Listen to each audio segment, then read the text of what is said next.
After the response from the last video, here are 5 more classic anime movies every horror fan should watch. First up is Biohunter. This is a film about 2 scientists who attempt to distribute a cure for a demon virus, which basically turns people into demons.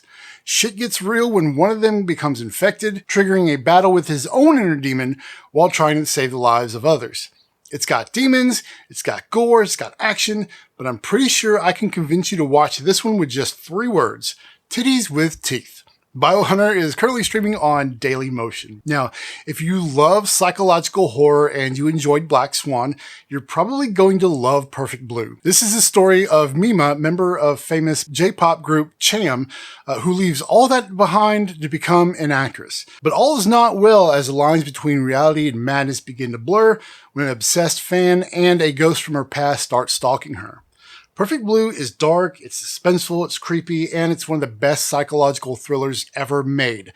And it's way better than Black Swan. Perfect Blue is currently available on Shudder and AMC+. Now for this next one, I was going back and forth on whether or not to include 1989's Urotsukidoji, Legend of the Overfiend, and figured, why the hell not?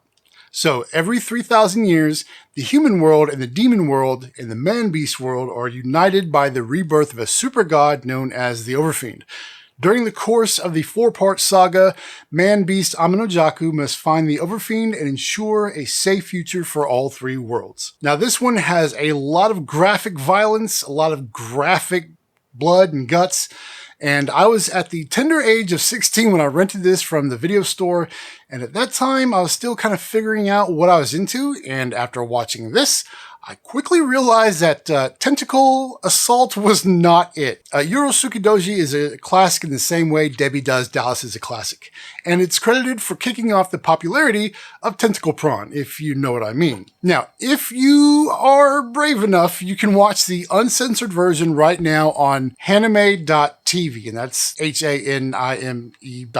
But beware, watch at your own risk, because you will not be the same after seeing this one. Now, next up is Seoul Station, which serves as the official prequel to Train to Busan.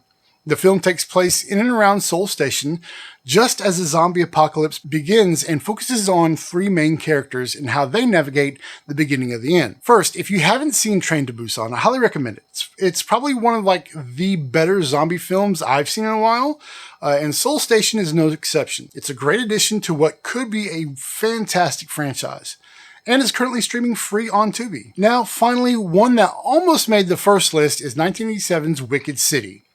Near the end of the 20th century, a peace treaty between the human world and the demon world must be renewed.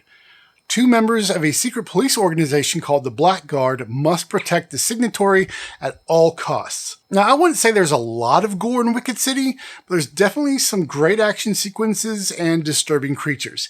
If you ever wondered what a Spider-Woman with a chomping hoo-ha looks like, this movie has you covered. Now, before y'all jump in the comments and ask why Berserk isn't on this list, that one needs its own video, and that'll probably be coming soon.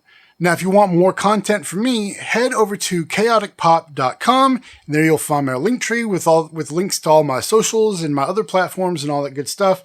And until next time, embrace your chaos.